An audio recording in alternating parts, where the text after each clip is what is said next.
નમસ્કાર મિત્રો, કેમ છો? સ્વાભાવિક રીતે થોડું ટેન્શન હોય, થોડું કન્ફ્યુઝન હોય એ સમજી શકાય છે. મેન્સની તૈયારી કેવી રીતે કરવી, પ્રશ્નો ક્યાંથી વાંચવા, શરૂઆત ક્યાંથી કરવી, આ બધા પ્રશ્નો હું સમજી શકું છું.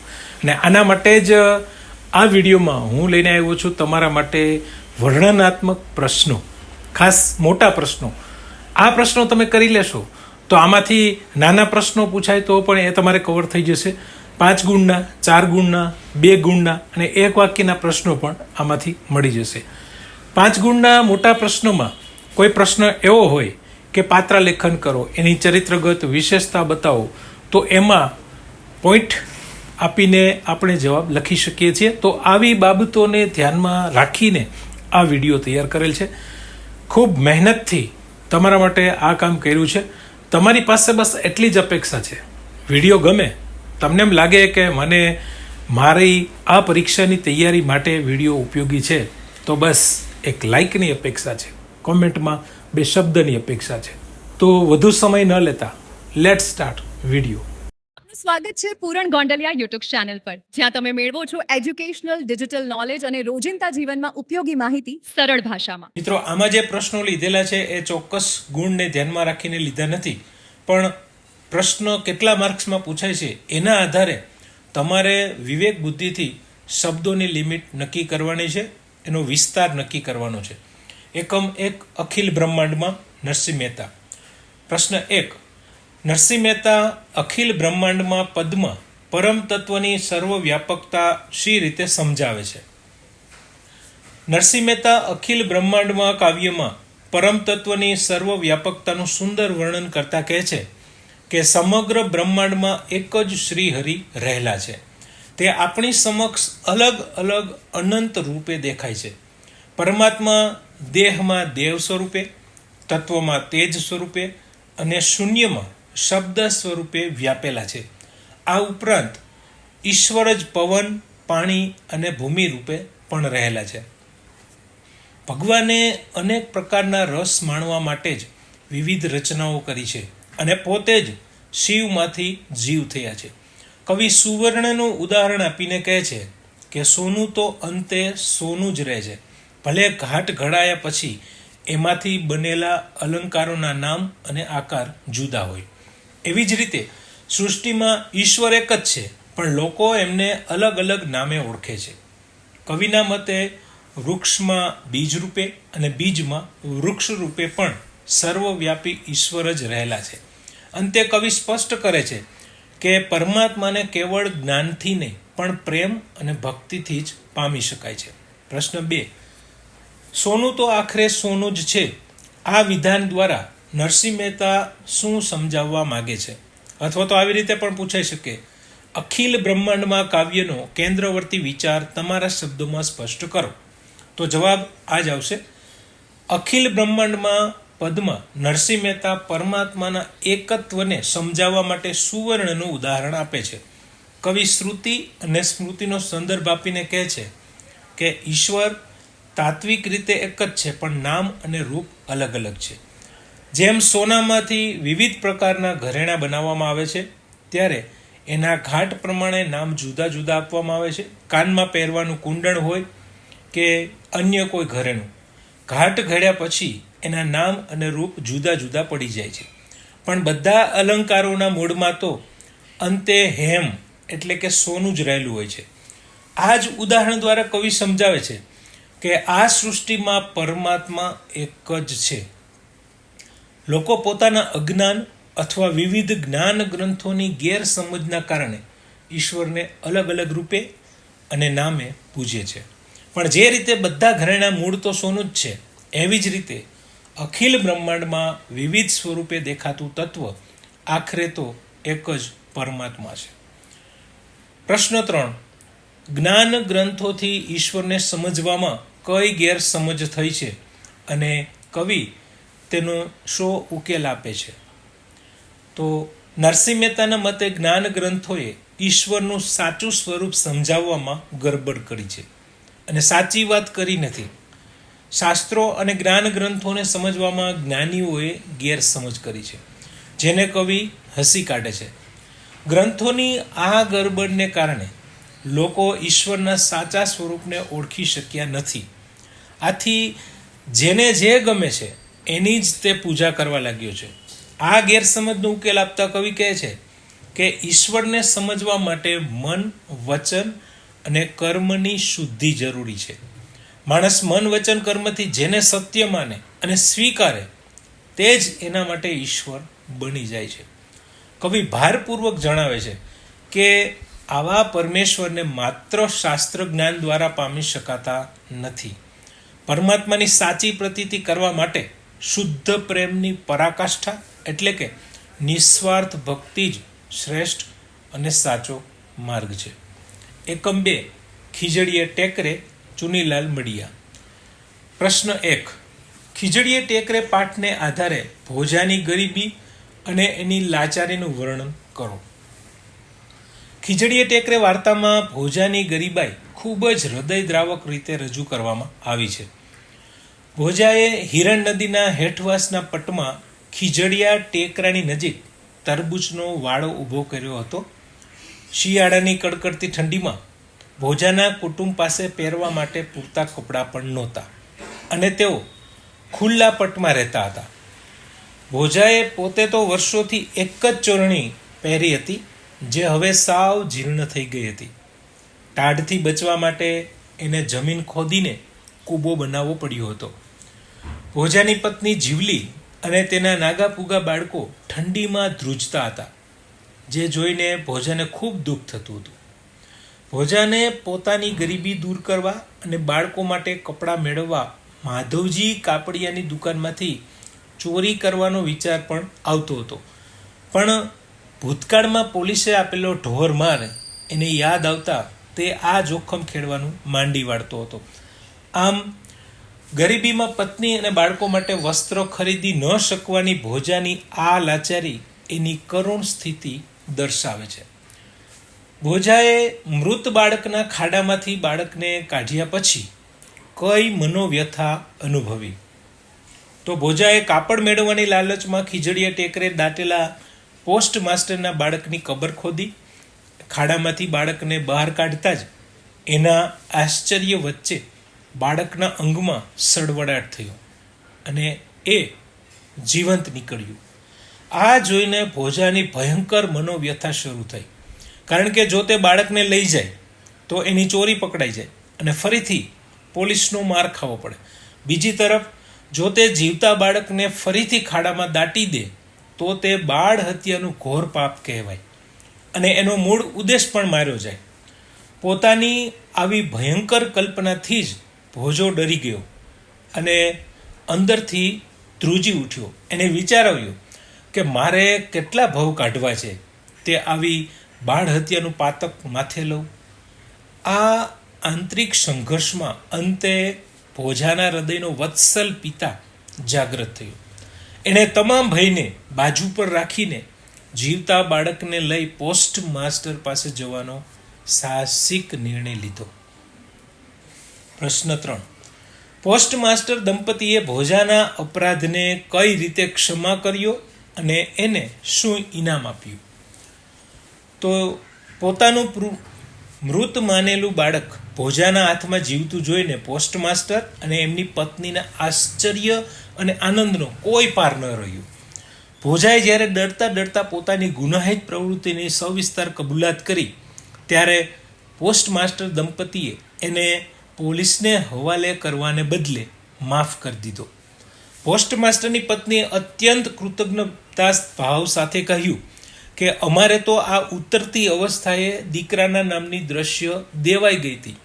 બાળકના જીવતદાનના આનંદમાં એમણે ભોજાને માંગે તે ઇનામ આપવાની તૈયારી દર્શાવી. જ્યારે પોસ્ટ માસ્ટરે ભોજાને ઇનામ માંગવા આગ્રહ કર્યો ત્યારે ભોજાએ પોતાના માટે કશું જ ન માંગતા માત્ર પોતાના ઉઘાડા બાળકો માટે એક એક જોડી લુગડા માંગ્યા. ભોજાની આ નમ્ર માંગણી સાંભળીને પોસ્ટ માસ્ટરે તરત જ માધવજી કાપડિયાની દુકાન ઉઘડાવી અને માત્ર એક જોડી નહીં પણ ખંભે ડગલો ભરાવતા 2 જોડ લુગડા વેતરાવી લેવાનું કહ્યું. એકમ 3 દમયંતી સ્વયંવર પ્રેમાનંદ. પ્રશ્ન 1. દમયંતી સ્વયંવરમાં દેવોએ નળ અને દમયંતીને પ્રસન્ન થઈને કયા કયા વરદાન આપ્યા? જવાબ. દમયંતી સ્વયંવરમાં નળ અને દમયંતીનો સાચો પ્રેમ જોઈને ચારેય દેવો એના પર પ્રસન્ન થયા અને એમને આશીર્વાદ સ્વરૂપે 2 વરદાન આપ્યા. તો એમાં સૌથી પહેલા ઇન્દ્ર રાજાએ નળને એક કમળ માળ આપી અને અમૃતસ્રાવી અશ્વ આપ્યો અને કહ્યું કે આ માળા લાખો વર્ષ સુધી સુકાશે નહીં. ત્યારબાદ અગ્નિદેવે વરદાન આપ્યું કે અગ્નિથી નળ ક્યારેય દાઝશે નહીં અને જ્યારે પણ સ્મરણ કરશે ત્યારે અગ્નિદેવ પ્રગટ થશે. ધર્મરાજાએ નળને વરદાન આપ્યું કે તે જ્યાં સુધી રાજભોગ ભોગવશે ત્યાં સુધી એના રાજ્યમાં કોઈ રોગ થશે નહીં અને જે કોઈ નળની કથા ગાશે એ યમલોકની યાતનાથી મુક્ત થશે. વરુણદેવે વરદાન આપ્યું કે નળના સ્પર્શથી સૂકું વૃક્ષ પણ લીલુંછમ થઈ જશે અને જ્યાં પણ જળનું સ્મરણ કરશે ત્યાં તત્કાળ જળ ઉત્પન્ન થશે. આ ચારેય દેવોએ દમયંતીને પણ એક વરદાન આપ્યું કે એના હાથ અમૃત શ્રાવ્યા થશે. આમ દેવોએ નળ અને દમયંતીના દાંપત્ય જીવનને સમૃદ્ધ બનાવવા માટે ઉત્તમ વરદાન આપ્યા. પ્રશ્ન 2. 5 નળ જોઈને દમયંતીની મનોવ્યથા અને ભીમક રાજાએ સાચા નળને ઓળખવા માટે બતાવેલી યુક્તિ વર્ણવો. તો દમયંતી જ્યારે પોતાના હાથમાં વરમાળા લઈને નળ રાજાને પહેરાવવા ગઈ ત્યારે એણે મંડપમાં એક નહીં પણ 5 નળ જોયા. આ દ્રશ્ય જોઈને એ અત્યંત ગભરાઈ ગઈ અને કપટ થવાનો ભય અનુભવીને પાછી ફરી. એ પોતાના પિતા ભીમક રાજા પાસે જઈને કહેવા લાગી કે આ બધું શું કૌતુક છે? મેં એક નળને સાંભળ્યો હતો પણ અહીંયા તો 5 નળ છે. ભીમક રાજાએ દીકરીની મૂંઝવણ સમજીને એને સાંત્વના આપી કે આ કોઈ આશ્ચર્યની વાત નથી, કારણ કે આ 4 દેવો છે જે માત્ર તને જ દેખાય છે. ભીમક રાજાએ સાચા નળને ઓળખવા માટે એક યુક્તિ બતાવી કે દેવોના શરીરના લક્ષણો માણસ કરતાં અલગ હોય છે. એમણે સમજાવ્યું કે દેવોની આંખનો પલકારો નહીં થતો હોય અને એમના વસ્ત્રો એકદમ સ્વચ્છ હશે. વધુમાં દેવો જમીન ઉપર નહીં પણ અંતરિક્ષમાં ઊભા હશે. પિતાની આ યુક્તિ અને માર્ગદર્શન સાંભળીને દમયંતી ફરીથી 5 નળ પાસે ગઈ અને સાચા નળને ઓળખવાનો પ્રયાસ કર્યો. પ્રશ્ન 3. કળિયુગને નળ રાજાના શરીરમાં પ્રવેશવાનો મોકો શી રીતે મળ્યો? જવાબ. દમયંતી સ્વયંવરમાં દેવોની નિષ્ફળતા પછી કળિયુગ અને દ્વાપરયુગ પણ દમયંતીને પરણવાની આશા સાથે ત્યાં આવ્યા હતા. પણ જ્યારે તેઓ પહોંચ્યા ત્યારે એમને જાણવા મળ્યું કે દમયંતીના તો નળ સાથે લગ્ન થઈ ગયા છે. આથી કળિયુગ ખૂબ જ ક્રોધિત થયો અને તેણે નળ રાજાનો વિનાશ કરવાની પ્રતિજ્ઞા લીધી. નળ દમયંતી પોતાના રાજ્યમાં જઈને અત્યંત સુખી અને ધર્મમય જીવન જીવવા લાગ્યા. નળના રાજ્યમાં સદાચાર અને યજ્ઞાદિક કર્મો ચાલતા હોવાથી કળિયુગને નળના શરીરમાં પ્રવેશવાનો કોઈ જ રસ્તો મળતો નહોતો. કળિયુગ નગરની આસપાસ ભટકતો રહ્યો અને નળ રાજાની કોઈ નાની ભૂલ કે છિદ્ર શોધવા માટે સતત રાહ જોવા લાગ્યો. આ રીતે હજારો વર્ષ વીતી ગયા છતાં એને કોઈ મોકો ન મળ્યો. પણ એક દિવસ સંધ્યાકાળે નળ રાજા પાણીથી પોતાના પગ ધોઈ રહ્યા હતા ત્યારે એમના પગની પાણીનો એક ભાગ કોરો રહી ગયો. પવિત્રતામાં રહેલી ગયેલી આ સહેજ ખામીનો લાભ ઉઠાવીને કળિયુગે નળની પાની વાટે એના શરીરમાં પ્રવેશ કર્યો અને એની બુદ્ધિ ભ્રષ્ટ કરી. એકમ 4. સત્યાગ્રહાશ્રમ વિનોબા ભાવે. પ્રશ્ન 1. 1 વર્ષની રજા લઈ વિનોબાએ કયા કયા કાર્યો અને અભ્યાસ કરી બતાવ્યા? 1917માં વિનોબા ભાવે બાપુ પાસેથી 1 વર્ષની રજા લઈને બહાર ગયા અને એમણે આ સમયગાળામાં અનેક મહત્વપૂર્ણ કાર્યો કર્યા. વાઈ ગામમાં રહીને એમણે વેદાંત, ગીતા બ્રહ્મસૂત્ર, શાંકર ભાષ્ય, મનુસ્મૃતિ અને પાતંજલ યોગ દર્શન જેવા ગહન સંસ્કૃત ગ્રંથોનો અભ્યાસ કર્યો. ત્યારબાદ એમણે પોતાનું સ્વાસ્થ્ય સુધારવા માટે દરરોજ 10-12 માઇલ ચાલવાનું શરૂ કર્યું અને અનાજ દળવાનું કામ પણ કર્યું. આહારમાં કડક નિયંત્રણ લાવતા એમણે મસાલા ખાવાનું છોડી દીધું અને માત્ર 1 મહિનો કેળા, લીંબુ અને દૂધ પર કાઢ્યું. આ ઉપરાંત એમણે વિદ્યાર્થી મંડળ નામની સંસ્થા સ્થાપી અને વાંચનાલય શરૂ કરવા માટે વિદ્યાર્થીઓ પાસે ઘંટીએ દડાવીને પૈસા એકઠા કર્યા.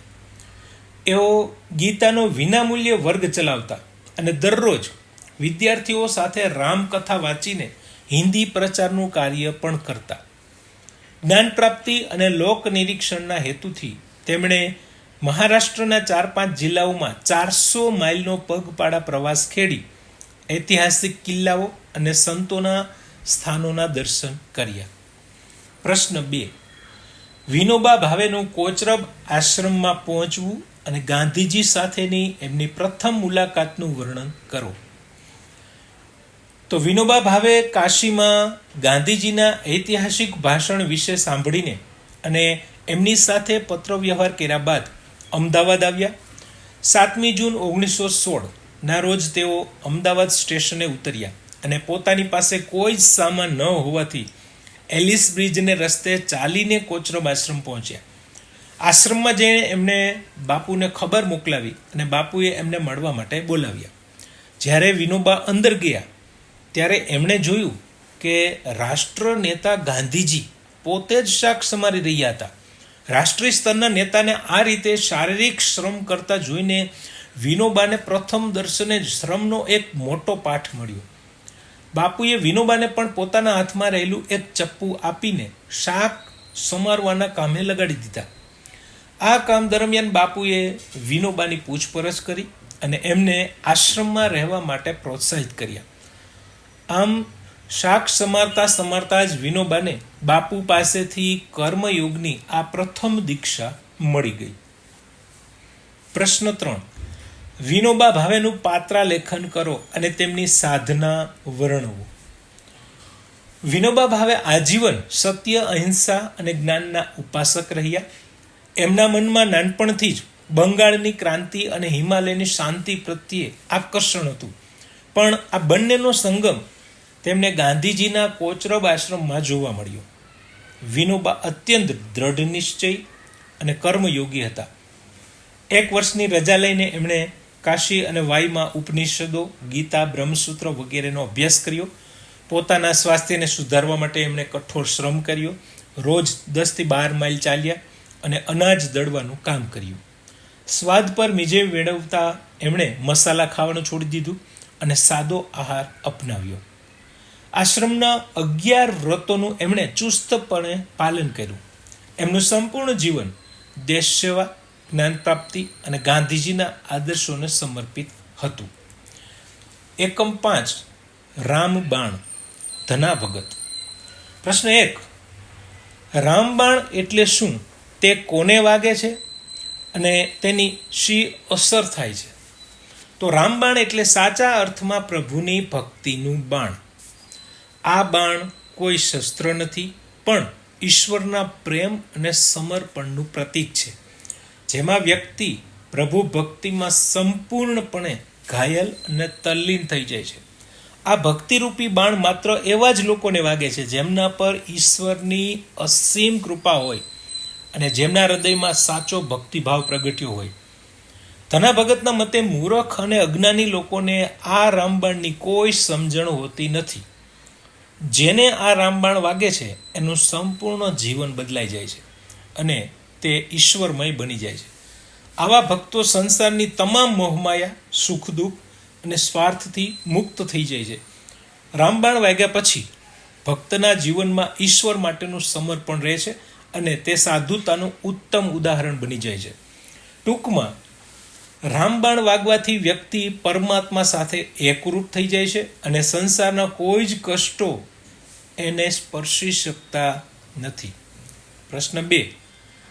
ધના ભગતે રામબાણના સંદર્ભમાં કયા કયા ભક્તોના ઉદાહરણ આપ્યા છે. તો રામબાણ પદમાં ધના ભગતે પ્રભુ ભક્તિમાં લીન થઈ ગયેલા અનેક મહાન ભક્તોના ઉદાહરણો પૂરા પાડ્યા છે. એમણે સૌથી પહેલા ધ્રુવ અને પ્રહલાદનું ઉદાહરણ આપ્યું છે, જેમને ખૂબ જ નાની ઉંમરે ઈશ્વરની ભક્તિ લાગી હતી અને તેઓ ભક્તિમાં દ્રઢ થઈને બેઠા હતા. ત્યારબાદ કવિએ શુકદેવજીનો ઉલ્લેખ કર્યો છે, જેમને માતાના ગર્ભવાસમાં જ રામબાણ વાગ્યું હતું અને તેમને વેદ વચનોનું પ્રમાણ મળ્યું હતું. વધુમાં કવિએ મોરધ્વજ રાજાનું ઉદાહરણ આપ્યું છે, જેમણે પોતાની ભક્તિ સાબિત કરવા માટે હરિની આજ્ઞાથી કાશીએ જઈ અને કરવત વડે પોતાનું મસ્તક વેરાવી દીધું હતું. રાજપૂતાણી મીરાબાઈનું ઉદાહરણ આપતા કવિ જણાવે છે કે રાણાજીએ ક્રોધ કરીને મોકલેલા ઝેરના પ્યાલાને પણ મીરાબાઈએ રામબાણની અસરથી અમૃત સમજીને પી લીધા હતા. અંતે કવિ નરસિંહ મહેતાનો ઉલ્લેખ કરીને કહે છે કે એમની હુંડી ભગવાને જાતે જ સ્વીકારી હતી. પ્રશ્ન 3. મોરધ્વજ રાજાની ભક્તિ અને સમર્પણ વિશે રામબાણ પદના આધારે જણાવો. તો રામબાણ કાવ્યમાં ધના ભગતે મોરધ્વજ રાજાની ભક્તિ અને અદ્ભુત સમર્પણ ભાવનું ખૂબ જ પ્રભાવશાળી વર્ણન કર્યું છે. મોરધ્વજ રાજા ભગવાનના અત્યંત પરમ અને નિષ્ઠાવાન ભક્ત હતા. એમની ભક્તિ એટલી ઉચ્ચ કક્ષાની હતી કે સ્વયં ભગવાન એમની કસોટી કરવા અને એમનું મન હરી લેવા માટે આવ્યા હતા. ઈશ્વરની કસોટીમાં પાર ઉતરવા માટે મોરધ્વજ રાજા જરા પણ પીછેહટ કરતા નથી અને તેઓ કાશીએ જવા તૈયાર થઈ જાય છે. કાશીએ જઈને ભગવાનના આદેશ મુજબ પોતાના શરીર પર કરવત મુકાવીને મસ્તક વેરાવવાની આકરી કસોટી માટે પણ તેઓ સહર્ષ તૈયાર થાય છે. આ સમયે એમની સાથે એમના પત્ની અને પુત્ર બંને હતા અને તેઓ પણ રાજાની ભક્તિમાં સાથ આપતા જોવા મળે છે. આમ પોતાના પ્રાણની આહુતિ આપવા સુધીની તૈયારી દર્શાવીને મોરધ્વજ રાજાએ પ્રભુ પ્રત્યેનું પોતાનું સાચું સમર્પણ સિદ્ધ કર્યું હતું. આ ઘટના દર્શાવે છે કે જેને ભક્તિનું રામબાણ વાગ્યું હોય એ ઈશ્વર માટે સર્વસ્વ ત્યાગ કરવા તત્પર રહે છે. એકમ 6. ઉછીનું માંગનારાઓ. નટવરલાલ પ્રભુલાલ બુચ. પ્રશ્ન 1. ઉછીનું માંગનારાઓના સ્વભાવની અને માનસિકતાની ખાસિયતો પાઠના આધારે સવિસ્તાર વર્ણવો. અહીંયા ખાસિયતો અને એના સ્વભાવની ડિલીટ.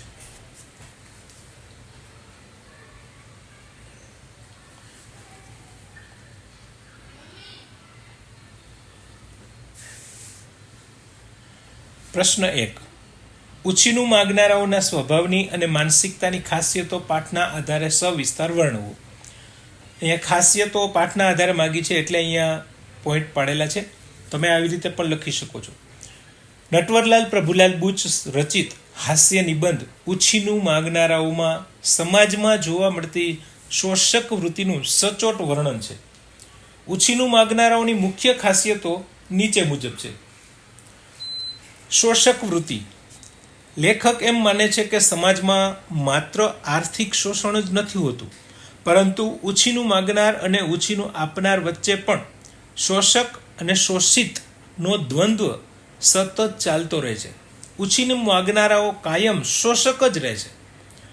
બીજી ખાસિયત છે અપરિગ્રહી અને યાચક વૃત્તિ. તે મોટે ભાગે અપરિગ્રહી એટલે કે પોતાની પાસે કશું જ ન રાખવાની વૃત્તિવાળા હોય છે અને પરોપજીવી વનસ્પતિની જેમ બીજાના ભોગે જ જીવે છે. ત્રીજી ખાસિયત છે નિર્લજ્જતા અને બેદરકારી. તેઓ અત્યંત દૃષ્ટ અને નિર્લજ્જ હોય છે. સવારની ચા ખાંડથી લઈને કેમેરા, રેડિયો જેવી કિંમતી વસ્તુઓ પણ એ વિના સંકોચે માગી લે છે. આ ઉપરાંત વસ્તુ એમની પોતાની ન હોવાથી તેઓ તેનો બેદરકારીથી ઉપયોગ કરે છે અને તોડી નાખે તો વાંક પણ વસ્તુનો જ કાઢે છે. ચોથી ખાસિયત છે માલિકી ભાવનો અભાવ. તેવું માને છે કે વસ્તુ ખરીદનાર તો માત્ર તે વસ્તુઓને સાચવનાર ટ્રસ્ટી છે, તેનો અસલી ઉપયોગ તો ઉછીનું માગનારાઓએ જ કરવાનો છે. વસ્તુ પાછી આપવાની જવાબદારી પણ તેઓ લેતા નથી. વસ્તુ આપનારે જ આટા મારવા પડે છે. લેખકે એક કિસ્સો ટાંક્યો છે જેમાં એક વૃદ્ધ ડોશી મરણ પથારીએ પડેલા વૈદરાજ પાસે એમની ઉછીની આવરદા એટલે કે આયુષ્ય માગતા પણ અચકાતી નથી, જે તેમની પરાકાષ્ઠા દર્શાવે છે. પ્રશ્ન 2, ગીધુભાઈ અને મેનાબેનનું પાત્રા લેખન કરો. તો ગીધુભાઈ અને મેનાબેન એ લેખકના પાડોશી દંપતી છે અને ઉછીનું માગનારાઓના જીવંત અને ઉત્તમ ઉદાહરણો છે. એમાં સૌથી પહેલો ટોપિક છે ગીધ દ્રષ્ટિ. તો લેખકના મતે આ દંપતીની નજર ગીધ જેવી છે. પાડોશીના ઘરમાં કોઈ નવી વસ્તુ આવે કે તરત જ સૌથી પહેલી નજર આ દંપતીની પડે છે અને તેઓ માને છે કે આ વસ્તુ એના માટે જ આવી છે. બીજી ખાસિયત પરોપજીવી જીવન. આ દંપતીએ પોતાના ઘરની મોટા ભાગની જરૂરિયાતો લેખકની વસ્તુઓ ઉછીની માગીને જ પૂરી કરી છે. મરી મસાલા, ગાદલા ગોદડા, વાસણોથી માંડીને પેન ઘડિયાળ સુધી તેઓ લેખકનું જ વાપરતા. નિર્લજ્જતાનું ઉદાહરણ. લેખક નવો રસ કાઢવાનો સંચો લાવે છે ત્યારે ગીધુભાઈ એ માંગી જાય છે. તેમનાથી એ સંચો પડીને તૂટી જાય છે, છતાં તેઓ શરમ અનુભવવાને બદલે લેખકને કહે છે કે સંચો જાપાનીઝ બનાવટનો હલકો હતો એટલે તૂટી ગયો, હવે બ્રિટિશ બનાવટનો લાવજો. ત્યાર પછી છે ચપ્પુનો કિસ્સો. એવી જ રીતે મેનાબેન લેખકનું શાક સુધારવાનું ચપ્પુ તોડી નાખે છે. લેખક જ્યારે કંટાળીને નવું ચપ્પુ લાવીને આપે છે ત્યારે તેઓ નવું ચપ્પુ પોતાની પાસે રાખી લે છે અને પોતાનું ભાંગેલું ચપ્પુ લેખકને પકડાવી દે છે. આમ આ પાત્રો દ્વારા લેખકે સમાજની અત્યંત સ્વાર્થી માનસિકતા ખુલ્લી પાડી છે. પ્રશ્ન 3, ઉછીનું માગનારાઓ નિબંધનો કેન્દ્રવર્તી વિચાર અથવા મુખ્ય સંદેશ, આવો શબ્દ પણ વપરાઈ શકે, એ સ્પષ્ટ કરો. તો આ હાસ્ય નિબંધનો કેન્દ્રવર્તી વિચાર માનવ સ્વભાવની એક વિચિત્ર, સ્વાર્થી અને મફતિયું જીવન જીવવાની વૃત્તિ પર કટાક્ષ કરવાનો છે.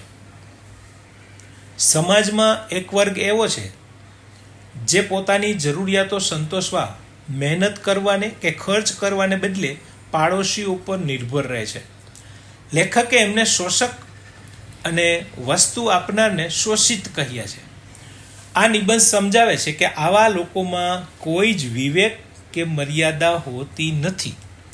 તેઓ પારકી વસ્તુને પોતાની સમજીને વાપરે છે અને તેને નુકસાન પહોંચાડે તો પણ એમને જરાય અફસોસ થતો નથી. લેખકે રોજિંદા જીવનના અત્યંત સામાન્ય પ્રસંગો જેમ કે લોખંડના ઘોડા માગવા, ચપ્પુ માગવું, સંચો માગવો, એના દ્વારા હાસ્ય નિપજાવ્યું છે. પરંતુ આ હાસ્યની પાછળ માનવ સ્વભાવની નબળાઈઓ અને અસંવેદનશીલતાનું સચોટ નિરીક્ષણ છુપાયેલું છે. અંતમાં ડોશીમા દ્વારા વૈદરાજની આવરદા માંગવાનો પ્રસંગ આ સ્વાર્થી વૃત્તિની પરાકાષ્ઠા દર્શાવે છે. એકમ 7, શ્યામ રંગ સમીપે, જેના સર્જક છે દયારામ. પ્રશ્ન 1, ગોપી શ્યામ રંગની કઈ કઈ વસ્તુઓનો ત્યાગ કરે છે અને શા માટે? સવિસ્તાર લખો. મિત્રો, આ વિડીયો જો તમને પસંદ આવ્યો હોય, તમને એવું લાગ્યું હોય કે વિડીયો મારા માટે ઉપયોગી છે, તો આપની પાસે બસ એટલી જ અપેક્ષા છે, કોમેન્ટમાં 2 શબ્દ લખો. વધુ ના લખો તો કમસે કમ ઓકે લખો, અથવા તો કોઈ એક સ્માઇલી આઇકન આપો. બસ આપની આ એક કોમેન્ટ મારા માટે એક મોટિવેશન સાબિત થશે. હવે આ પ્રશ્નનો જવાબ જોઈએ. ભક્ત કવિ દયારામ રચિત શ્યામ રંગ સમીપે ગરબીમાં ગોપી કૃષ્ણના વર્તનથી રોષે ભરાય છે અને તેથી એ કાળા રંગની તમામ વસ્તુઓનો ત્યાગ કરવાનો નિર્ણય કરે છે. ગોપીને લાગે છે કે કૃષ્ણ કપટી છે, તેથી જેમાં પણ કાળાશ છે એ બધી જ વસ્તુઓ કૃષ્ણની જેમ કપટી જ હશે. આથી ગોપી પોતાના શણગારની કાળી વસ્તુઓનો ત્યાગ કરે છે. કપાળમાં થતી કસ્તુરીની બિંદી અને આંખમાં આંજવાનું કાજળ એ વાપરવાની ના પાડે છે. તે કાળી કોયલનો અવાજ સાંભળવાની અને કાગડાની વાણીને શુકનમાં લેવાની પણ ના પાડે છે. પહેરવેશ અને અન્ય વસ્તુઓ કાળા રંગની કંચુકી એટલે કે કાપડ ન પહેરવાનો અને યમુના નદીના શ્યામ નીરમાં સ્નાન ન કરવાનો સંકલ્પ કરે છે. એ નીલમ કાળા વાદળો જોવાની પણ ના પાડે છે અને ખાવામાં કાળા જાંબુ તથા રીંગણ ખાવાનો પણ ત્યાગ કરે છે. આમ કૃષ્ણ પ્રત્યેની નારાજગી તે શ્યામ વસ્તુઓનો બહિષ્કાર કરીને વ્યક્ત કરે છે. પ્રશ્ન 2. શ્યામ રંગ સમીપે ગરબીના આધારે ગોપીના મનમાં ચાલતા દ્વંદ્વ અને એના કૃત્રિમ રોષનું વર્ણન કરો, અથવા તો તમારા શબ્દોમાં વર્ણવો. એવી રીતે પણ પ્રશ્નો હોઈ શકે. તો આ પદમાં ગોપીનો કૃષ્ણ પ્રત્યેનો પ્રેમ અને તેની નારાજગી વચ્ચેનો સુંદર દ્વંદ્વ જોવા મળે છે. ગોપી મુખેથી કૃષ્ણની નારાજગી વ્યક્ત કરે છે અને કાળા રંગની વસ્તુઓને કપટી માનીને એને છોડવાનો કડક નિયમ લે છે. પરંતુ કવિ સ્પષ્ટ કરે છે કે ગોપીનો આ રોષ સાચો નથી, એ કૃત્રિમ રોષ છે. ગોપીના મનમાં અને રોમે રોમમાં કૃષ્ણ વસેલા છે. તે શ્યામ વસ્તુઓનો ત્યાગ કરીને હકીકતમાં કૃષ્ણને જ સતત યાદ કરી રહી છે. કાળા રંગ સાથે એને વાંધો છે, પણ આ વાંધો કેવો છે? ક્ષણિક છે. કાવ્યના અંતમાં કવિ દયારામ બહુ ચતુરાઈથી ગોપીના હૃદયની સાચી વાત રજૂ કરે છે. મન કહે જે પલક ના નિભાવું, અર્થાત ગોપીએ જીભેથી ભલે ત્યાગનો નિયમ લીધો હોય, પણ એનું પોતાનું મન જ કહે છે કે કૃષ્ણ વિના તે આ નિયમ એક પળ માટે પણ પાડી શકશે નહીં. આ જ એનો સાચો પ્રેમ છે. પ્રશ્ન 3. કાવ્યના આધારે ગોપીનો કૃષ્ણ પ્રેમ તમારા શબ્દોમાં સ્પષ્ટ કરો, અથવા તો કાવ્યના આધારે એનો કેન્દ્રવર્તી વિચાર તમારા શબ્દોમાં જણાવો. આ પદનો કેન્દ્રવર્તી વિચાર ગોપીનો કૃષ્ણ પ્રત્યેનો અનન્ય, એકનિષ્ઠ અને સમર્પિત પ્રેમ છે. સાચો પ્રેમ એવો હોય છે કે જેમાં પ્રિય પાત્રની ભૂલો હોવા છતાં એનાથી દૂર જઈ શકાતું નથી. ગોપી કૃષ્ણથી નારાજ થઈને કાળી વસ્તુઓનો બહિષ્કાર કરે છે, જે દર્શાવે છે કે એને પ્રત્યેક કાળી વસ્તુમાં કૃષ્ણ દેખાય છે. દયારામે ગોપીના શબ્દો દ્વારા પ્રેમમાં રહેલા મીઠા ઝઘડાનું નિરૂપણ કર્યું છે. ગોપીનો કૃત્રિમ રોષ એ દર્શાવે છે કે તે કૃષ્ણ પ્રત્યે કેટલી આસક્ત છે. કાળાશ ધરાવતી કોઈ પણ વસ્તુ એનાથી સહન થતી નથી, કારણ કે તે સીધી કૃષ્ણની યાદ અપાવે છે. અંતમાં એ સંદેશ મળે છે કે પ્રેમમાં લીધેલા વિયોગના સંકલ્પો ક્યારેય લાંબો સમય ટકી શકતા નથી. સ્નેહ ભાવ હંમેશા રોષ ઉપર વિજય મેળવે છે. એકમ 8 અમરનાથની યાત્રાએ, જેમના રચયિતા છે વિનોદિની નીલકંઠ. પ્રશ્ન 1.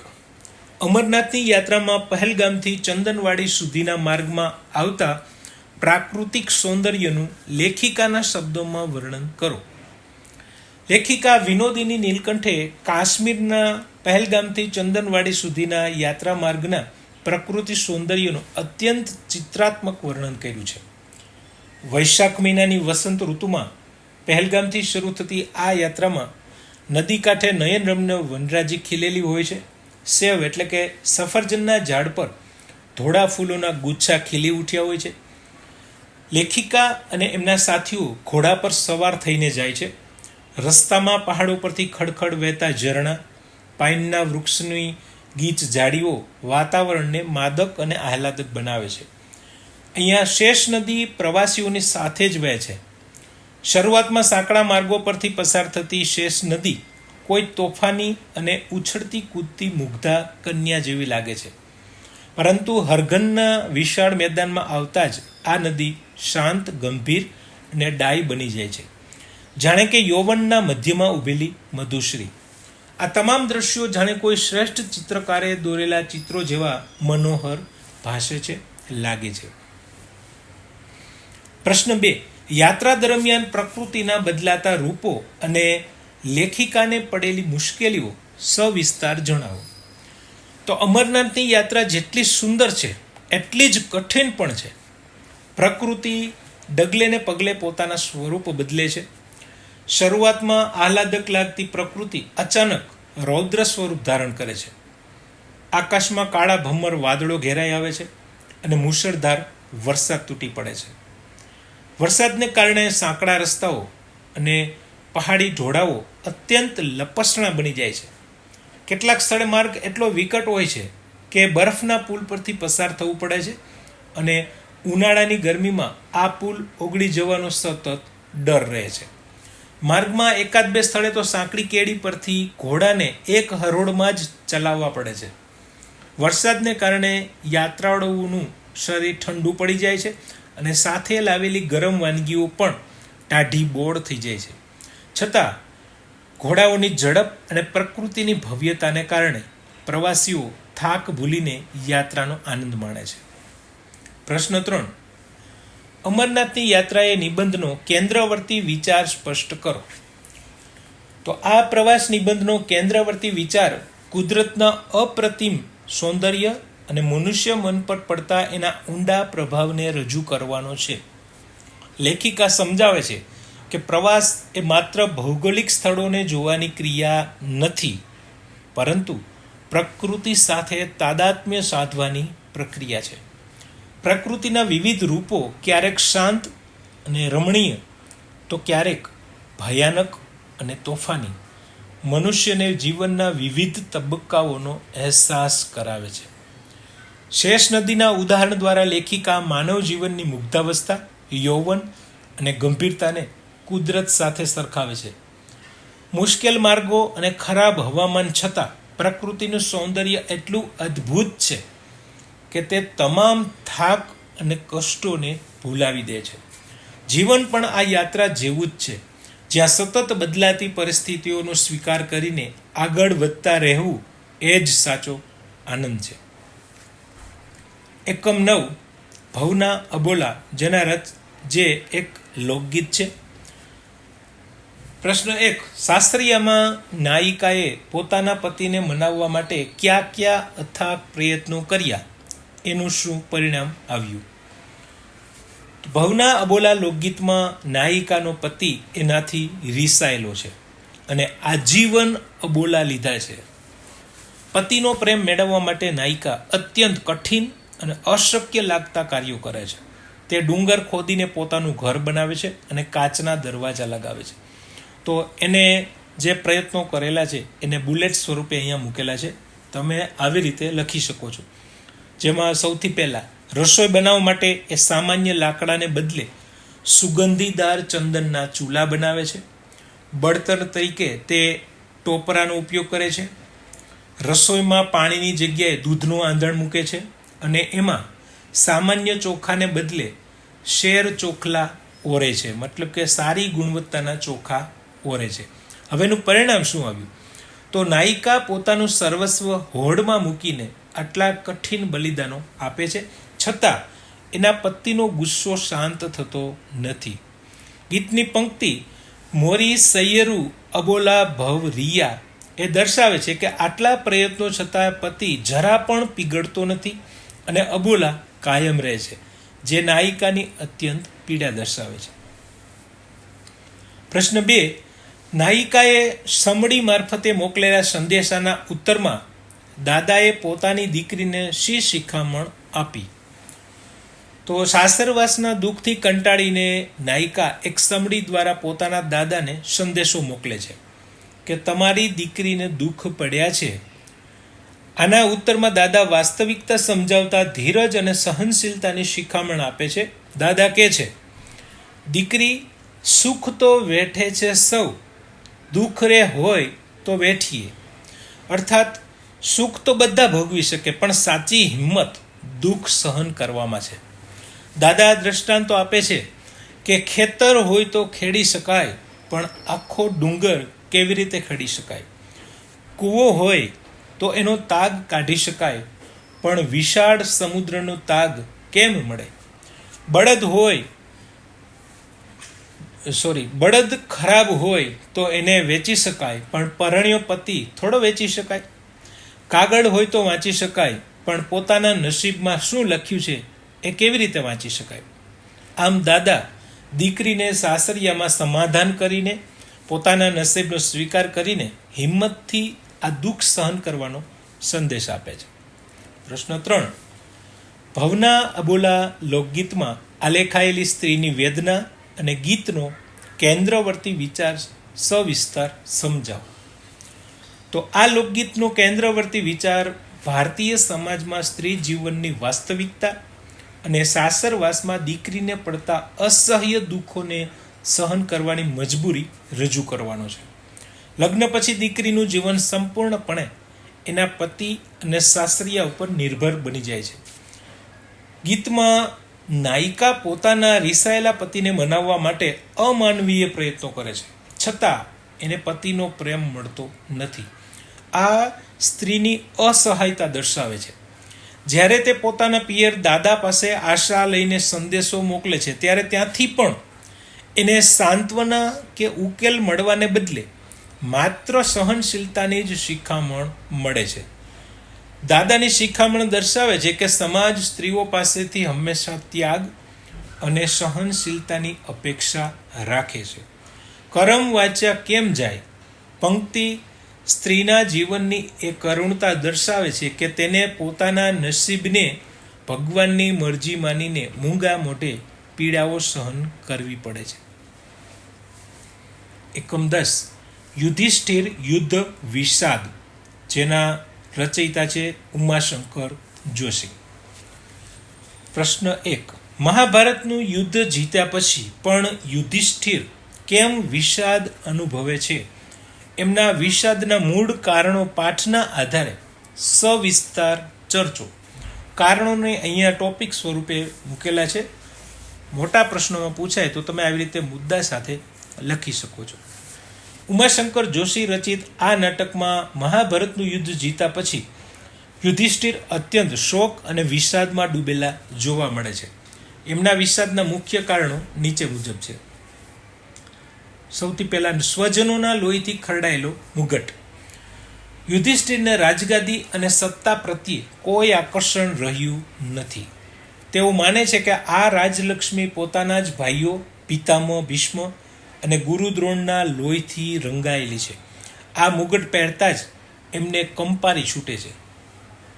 નંબર 2, વિજયમાં પરાજયનો અહેસાસ. તેઓ માને છે કે તેમણે ભૌતિક સંપત્તિ માટે અસંખ્ય લોકોની કતલ કરી છે. તેઓ કહે છે, આપણે માંસના ટુકડા માટે કૂતરા લઢવાડ કરે એમ લડી મર્યા. તેમને આ વિજય પરાજય કરતાં પણ આકરો લાગે છે. નંબર 3, અસલી શત્રુઓની ઓળખ. એમનો વિષાદ એ વાતનો છે કે ખરા શત્રુઓ દુર્યોધન કે કૌરવો ન હતા, પરંતુ એમનામાં રહેલો અહંકાર, લોભ અને દુર્વૃત્તિઓ હતા. આપણે બહારના શત્રુઓને માર્યા, પરંતુ અંદરના દુર્ગુણો સામે લડ્યા જ નહીં. નેક્સ્ટ છે સ્મશાન શાંતિ. યુદ્ધ પછી મળેલી શાંતિ એમને શાંતિ નથી લાગતી, પણ સ્મશાન શાંતિ જેવી લાગે છે, જેમાં માત્ર શોક અને રડારોડ સંભળાય છે. આથી તેઓ રાજપાટ છોડીને વનવાસ જવાની અને પ્રાયશ્ચિત કરવાની ઈચ્છા ધરાવે છે. પ્રશ્ન 2. યુધિષ્ઠિરની મનોવ્યથા દૂર કરવા માટે દ્રૌપદી અને શ્રી કૃષ્ણ કઈ કઈ દલીલો કરે છે? સવિસ્તાર લખો. શોકગ્રસ્ત યુધિષ્ઠિરને વાસ્તવિકતામાં પાછા લાવવા દ્રૌપદી અને કૃષ્ણ તર્કબદ્ધ દલીલો કરે છે, જેમાં સૌથી પહેલા દ્રૌપદીની દલીલો. દ્રૌપદી યુધિષ્ઠિરને કૌરવોના અત્યાચારો યાદ અપાવે છે. તે કહે છે કે શું દુશાસન અને દુર્યોધનની નિર્દયતા અને ભરી સભામાં થયેલા મારા અપમાનને માફ કરી દેવા જોઈતા હતા? તે યાદ અપાવે છે કે વનવાસનું દુઃખ વિસારે પડાવતા તે તમે જ હતા, જે કહેતા હતા કે આપણે ઇન્દ્રપ્રસ્થમાં રાજ કરીશું. દ્રૌપદી માને છે કે અસત્ય સામે લડવું એ જ ક્ષત્રિય ધર્મ હતો અને સ્ત્રીઓના સન્માન માટે આ યુદ્ધ અનિવાર્ય હતું. હવે શ્રી કૃષ્ણની દલીલો. તો શ્રી કૃષ્ણ સમજાવે છે કે યુધિષ્ઠિર ભૂતકાળમાં જીવી રહ્યા છે. કૌરવો કોઈ પણ સંજોગોમાં શાંતિ માટે તૈયાર ન હતા અને તેમણે પોતે જ પોતાના પાપોને કારણે વિનાશ વહોર્યો છે. શ્રી કૃષ્ણ કહે છે કે ભૂતકાળ બિચારો તમારી આગળ કાપે છે, ભવિષ્ય અવનવી આશાએ તમારી તરફ આવી રહ્યું છે, એને નિરાશ ન કરો. તેઓ સમજાવે છે કે યુધિષ્ઠિરે ધર્મરાજ તરીકે ન્યાયની સ્થાપના કરવાની જવાબદારી સ્વીકારવી જ પડશે અને અત્યારે નવનિર્માણના બીજ રોપવાનો સમય છે. પ્રશ્ન 3. યુધિષ્ઠિર યુદ્ધ વિષાદ નાટકના આધારે યુદ્ધની નિરર્થકતા પર વિસ્તૃત નોંધ લખો અથવા તો આ એકમનો કેન્દ્રવર્તી વિચાર જણાવો, એવી રીતે પણ પ્રશ્ન હોઈ શકે છે. તો આ નાટકનો કેન્દ્રવર્તી વિચાર યુદ્ધની ભયાનકતા, એની નિરર્થકતા અને અહિંસાનો મહિમા સમજાવવાનો છે. લેખક ઉમાશંકર જોશી યુધિષ્ઠિરના પાત્ર દ્વારા યુદ્ધ પ્રત્યેનો તિરસ્કાર રજૂ કરે છે. યુદ્ધ ક્યારેય કોઈ સમસ્યાનો સાચો ઉકેલ હોઈ શકે નહીં. યુદ્ધમાં ભલે એક પક્ષની જીત થતી હોય, પરંતુ ખરા અર્થમાં તેમાં માનવતાનો પરાજય થાય છે. સત્તા અને સંપત્તિ માટે પોતાના જ સ્વજનોના મૃતદેહો પર પગ મૂકીને મેળવેલો વિજય આનંદ નથી આપતો, પરંતુ વિષાદ આપે છે, અપરાધ ભાવ આપે છે. નાટક સંદેશ આપે છે કે સાચો વિજય શસ્ત્રોથી શત્રુઓના શરીરને નષ્ટ કરવામાં નથી, પરંતુ મનુષ્યના મનમાં રહેલા ક્રોધ, અહંકાર અને લોભ જેવા આંતરિક દુર્ગુણોને નષ્ટ કરવામાં છે. લોહી રેડીને મેળવેલી સત્તા કાયમ સ્મશાન શાંતિ જ સર્જે છે. અંતમાં આ નાટક વિશ્વ શાંતિ, માનવતાવાદ અને ક્ષમાની ભાવનાનો દ્રઢ સંદેશ આપે છે. એકમ 11 ઉર્મિલા, જેના રચયિતા છે કવિ બોટાદકર. પ્રશ્ન 1. ઉર્મિલા ખંડકાવ્યના આધારે ઉર્મિલાનું પાત્રાલેખન કરો. કવિ દામોદર બોટાદકર રચિત ઉર્મિલા ખંડકાવ્યમાં ઉર્મિલાનું પાત્ર ભારતીય સંસ્કૃતિની એક આદર્શ, સમર્પિત અને અત્યંત ધીરજવાન રાજવધુ તરીકે ઉભરી આવે છે. જેમાં ટોપિક પ્રમાણે એનું પાત્રાલેખન કરેલું છે. સૌથી પહેલાં આતુરતા અને ચિંતા. તો કાવ્યની શરૂઆતમાં જ ઉર્મિલાની મનોવ્યથા જોવા મળે છે. વનવાસના સમાચાર સાંભળીને એ બારી પાસે વિવશ બનીને ઊભી છે. કવિ નોંધે છે, શોકાવેશે હૃદય ભરતી, કંપતી ભીતિઓથી ઊભી બાળા, વિવશ બનીને બારીએ બાહવરી શી. અદ્ભુત ધૈર્ય અને સંયમ. જ્યારે લક્ષ્મણ વનવાસીના વસ્ત્રો પહેરીને વિદાય લેવા આવે છે, ત્યારે ઉર્મિલાના હૃદયમાં હજારો વસમાં તર્કો ઉદ્ભવે છે. છતાં એ પોતાના આંસુ રોકી લે છે. હજારો વસમાં તર્કો અંતરે ઉદ્ભવી રહ્યા, તો એ ધૈર્ય ધરી ઊભી સ્વામીને સન્મુખી થવા. તે રડીને કે આક્રંદ કરીને પોતાના પતિના માર્ગમાં વિઘ્ન બનતી નથી. કર્તવ્યનિષ્ઠા અને મહાન ત્યાગ. ઉર્મિલા રામ અને સીતાની સેવા કરવા જવાના લક્ષ્મણના ધર્મને સમજે છે. તે લક્ષ્મણને કહે છે કે તે પતિની સાથે વનમાં જવાની હઠ નથી કરતી, કારણ કે એમ કરવાથી લક્ષ્મણની સેવામાં અવરોધ ઊભો થાય. આ મહાન ત્યાગ કર્યા પછી જ્યારે લક્ષ્મણ પીઠ ફેરવે છે, ત્યારે જ એની ધીરજ ખૂટે છે અને અંતે હાય કહીને તે મૂર્છિત થઈને પડી જાય છે. આમ ઉર્મિલાનું પાત્ર મૂંગા ત્યાગ અને પતિવ્રતા ધર્મનું શ્રેષ્ઠ અને અદ્વિતીય ઉદાહરણ છે. પ્રશ્ન 2. લક્ષ્મણ ઉર્મિલાનું બહુમાન કેવી રીતે કરે છે? તો લક્ષ્મણ જ્યારે ઉર્મિલા પાસે વનમાં જવાની રજા લેવા આવે છે, ત્યારે એમના મનમાં ભારે ડર અને સંકોચ હોય છે. એમને લાગે છે કે ઉર્મિલા રડવા લાગશે, આક્રંદ કરશે અથવા એની સાથે આવવાની હઠ કરશે. પણ ઉર્મિલા અત્યંત સ્વસ્થતા અને વિવેકથી લક્ષ્મણને સંમતિ આપે છે, રજા આપે છે. ઉર્મિલાની આ અકલ્પનીય ધીરજ અને સમજદારી જોઈને લક્ષ્મણ નતમસ્તક થઈ જાય છે. તેઓ આશ્ચર્ય અને આદર સાથે ઉર્મિલાનું બહુમાન કરતા કહે છે કે વાલા, ધર્મ વિચારીને અનુજનો ઈચ્છો અરણ્ય જવા, શી રીતે અવરોધ થાય મુજથી સત્કાર્યને સેવતા. લક્ષ્મણ સ્વીકારે છે કે ઉર્મિલાએ પત્નીના સ્નેહ અને સ્વાર્થ કરતાં પતિના ધર્મ અને કર્તવ્યને ઊંચું સ્થાન આપ્યું છે. તેઓ ઉર્મિલાને દેવી અને દેવપુત્રી કહીને સન્માન આપે છે. ધન્ય ધન્ય તને દેવી, તું સામાન્ય સંસારી સ્ત્રી નથી, પણ કોઈ દેવ કન્યા છે. તે તારા હૃદયમાં હજારો કષ્ટો અને ચિંતાઓની પરંપરા સહન કરવાની તૈયારી રાખીને મારા માર્ગને સરળ બનાવ્યું છે. આમ લક્ષ્મણ ઉર્મિલાના બલિદાનને પોતાના બલિદાન કરતાં પણ અધિક ગણીને એનું હૃદયપૂર્વક બહુમાન કરે છે. પ્રશ્ન 3. ઉર્મિલા કાવ્યનો કેન્દ્રવર્તી વિચાર જણાવો અથવા આ કાવ્યનો મુખ્ય સંદેશ સ્પષ્ટ કરો. ઉર્મિલા ખંડ કાવ્યનો કેન્દ્રવર્તી વિચાર અને મુખ્ય સંદેશ સ્વાર્થ ત્યાગ, મૂંગું બલિદાન અને સાચા પ્રેમની પરિભાષા છે. રામાયણમાં રામ, સીતા અને લક્ષ્મણના વનવાસ અને એમના ત્યાગની હંમેશા પ્રશંસા થાય છે, પણ કવિ બોટાદ કરે અહીંયા મહેલમાં રહી ગયેલી ઉર્મિલાની મનોવ્યથા અને એના મૌન બલિદાનને કેન્દ્રમાં રાખ્યું છે. સાચો પ્રેમ એ હઠ નથી પણ સમર્પણ છે. જ્યારે લક્ષ્મણ મોટા ભાઈની સેવા અર્થે વનમાં જવા તત્પર થાય છે ત્યારે ઉર્મિલા એક આદર્શ પત્ની તરીકે આંસુ વહાવીને એમને રોકતી નથી કે પોતાને સાથે લઈ જવાની હઠ કરતી નથી.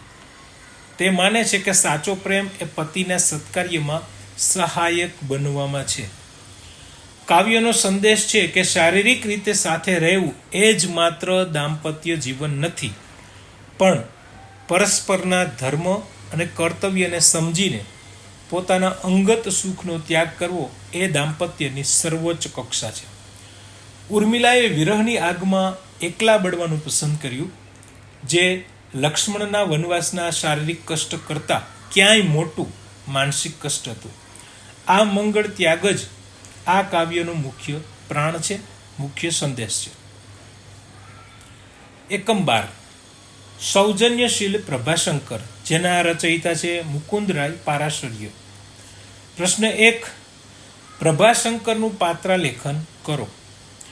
તો મુકુંદરાય પારાશર્ય લિખિત આ ચરિત્ર નિબંધમાં શ્રી પ્રભાશંકર પટ્ટણીના ઉદ્દાત, નિસ્વાર્થ અને સૌજન્યશીલ જીવનનું સુંદર આલેખન થયું છે. તો એમના પાત્રની જે વિશેષતાઓ છે એને ટોપિક સ્વરૂપે, મુદ્દા સ્વરૂપે આપેલી છે. તમે આવી જ રીતે મુદ્દાસહ દર્શાવી શકો. સાદગી અને સામાન્ય શરૂઆત. સૌરાષ્ટ્રના મોરબી ગામમાં ગરીબ બ્રાહ્મણ કુટુંબમાં જન્મેલા પ્રભાશંકર માત્ર મેટ્રિક સુધી ભણ્યા હતા અને સામાન્ય શિક્ષક તરીકે એમણે કારકિર્દી શરૂ કરી હતી. છતાં પોતાની બુદ્ધિ પ્રતિભા અને કાર્યશક્તિથી એઓ ભાવનગર રાજ્યના દિવાન પદ સુધી પહોંચ્યા હતા. નિરભિમાન અને પરહિત પરાયણતા. સત્તાના સર્વોચ્ચ શિખરે પહોંચવા છતાં એમનામાં સહેજ પણ અભિમાન ન હતું. એમનામાં સૌજન્ય, નિસ્પૃહતા, નિરભિમાનતા તથા પરહિત પરાયણતા ઠાંસીને ભર્યા હતા. ક્ષમાશીલતા. જ્યારે મહારાજાના કોઈ હિત શત્રુઓએ પ્રભાશંકરનું ખૂન કરાવવા માટે એક માણસને મોકલ્યો, ત્યારે એ પકડાઈ જવા છતાં પ્રભાશંકરે એને માફ કરી દીધો હતો અને એને નોકરી પણ અપાવી હતી. સત્યનિષ્ઠા અને નિડરતા. તો પ્રભાશંકર અંગ્રેજ અમલદારો કે રાજાઓને પણ સાચી વાત કહેતા ડરતા નહીં. ગાંધીજી જેવા મહાત્માને પણ જ્યારે તેઓ હિમાલય જેવી ભૂલ કરતા હોય ત્યારે બે ધડક રોકી શકતા હતા. સત્તા, સંપત્તિ કે પદની કોઈ લાલચ વિના નિષ્ઠાથી ફરજ બજાવનાર પ્રભાશંકર ખરા અર્થમાં એક રાજર્ષિ હતા. પ્રશ્ન 2. મહારાણી વિક્ટોરિયાના ઢંઢેરાના લોર્ડ કર્ઝનના અવળા અર્થઘટનનો પ્રભાશંકરે કેવી રીતે પ્રતિવાદ કર્યો? તો ઈસવીસન 1902ની આસપાસ જ્યારે શ્રી પ્રભાશંકર ભાવનગર રાજ્યના દિવાન હતા, ત્યારે ભારતના તત્કાલીન વાઇસરોય લોર્ડ કર્ઝને એક અન્યાયી પગલું ભર્યું.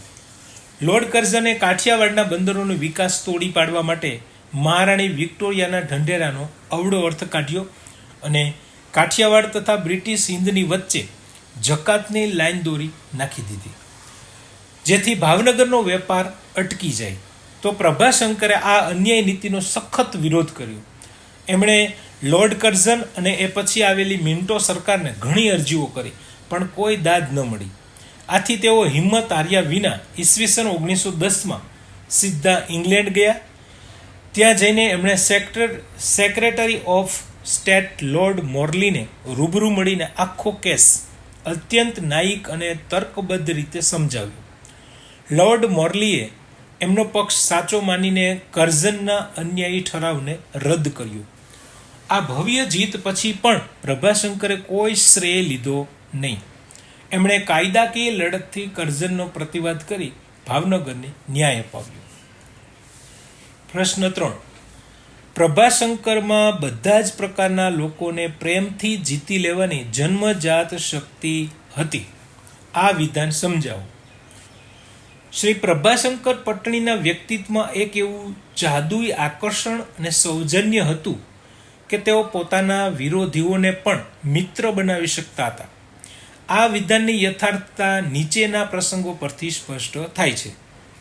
ભાવનગરના મહારાજા ભાવસિંહજી એમના પર એટલો વિશ્વાસ રાખતા કે એમણે પોતાના સગીર પુત્રો કૃષ્ણકુમારસિંહજીના વાલીપણા અને રાજ્યના વહીવટની સંપૂર્ણ જવાબદારી પ્રભાશંકરને સોંપી હતી. કાશ્મીરના મહારાજાએ પણ એમને પોતાના રાજ્યના વડા બનવા આમંત્રણ આપ્યું હતું. અંગ્રેજ અમલદારો પણ એમના સત્ય અને ન્યાયપ્રિય સ્વભાવને માન આપતા. એઓ એકબીજાને કહેતા કે જો પ્રભાશંકર સાથે મતભેદ હોય તો કાગળ પર લડજો, રૂબરૂ મળશો તો તે તમને એમના મતના કરી નાખશે. મહાત્મા ગાંધી જેવા વિરાટ વ્યક્તિત્વ સાથે તેમની અતૂટ મૈત્રી હતી. ગાંધીજી એમને બધી જ બાબતો પૂછતા. બીજી ગોળમેજી પરિષદ વખતે પ્રભાશંકર ગાંધીજીની પડખે જ ઊભા રહ્યા હતા. પોતાનું ખૂન કરવા આવેલા માર્ગને પણ ક્ષમા આપીને નોકરીએ રાખવો એ દર્શાવે છે એમના હૃદયની વિશાળતા અને પ્રેમ ભાવનાથી તેઓ કોઈનું પણ હૃદય જીતી શકતા હતા. એકમ 13. મહાત્માના માણસ, જેના રચયિતા છે ધીરુબેન પટેલ. પ્રશ્ન 1. મણિભાઈના મનોમંથન અને એમના પાત્રાલેખનની ચર્ચા કરો. તો ધીરુબેન પટેલની નવલિકા મહાત્માના માણસનો મુખ્ય નાયક મણિભાઈ છે, જેનો આંતરિક વિકાસ અત્યંત નોંધપાત્ર છે. પૂર્ણ જીવનનો સ્વભાવ. મણિભાઈ મૂળ એક સામાન્ય પાટીદાર ખેડૂત પુત્ર હતો. તેનો સ્વભાવ અત્યંત ઉગ્ર, જલદ અને આકરો હતો. તે કોઈનો તોછડો બોલ કે ગાળ જરા પણ સાંખી શકતો નહીં.